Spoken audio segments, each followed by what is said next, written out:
Alors plusieurs choses. La première, c'est de pouvoir échanger avec des collègues qui ont soit les mêmes activités que moi, soit des activités totalement différentes. Et je dirais particulièrement le fait de trouver des sociétés qui n'ont strictement rien à voir en termes de business model par rapport à ce que nous faisons. C'est une des sources possibles, soit d'innovation, soit de process, soit de façon de travailler par rapport à l'IT. Et je pense que c'est extrêmement créateur de richesse et de valeur de pouvoir confronter des collègues qui sont dans des domaines complètement différents. Alors je dirais qu'il y en a peut-être une qui est vraiment majeure et qui ressort du lot par rapport à toutes les autres. Il se trouve qu'aujourd'hui, la DSI est confrontée à deux enjeux majeurs.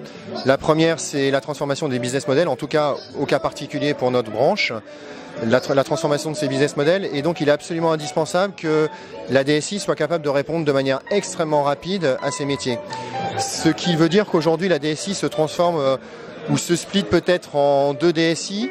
Elle devient un peu bimodale. La première étant extrêmement orientée sur l'innovation au plus près des métiers et la deuxième un peu plus classique qui va avoir pour objectif d'industrialiser justement les projets qui sont amenés en amont par cette première DSI, en tout cas cette DSI qui est intégrée de toute manière dans la DSI. Alors personnellement je ne suis pas DSI, mais en tout cas je porte la vision stratégique pour la branche. Mais j'estime qu'effectivement c'est une fonction qui touche quelque part à la fonction de DSI.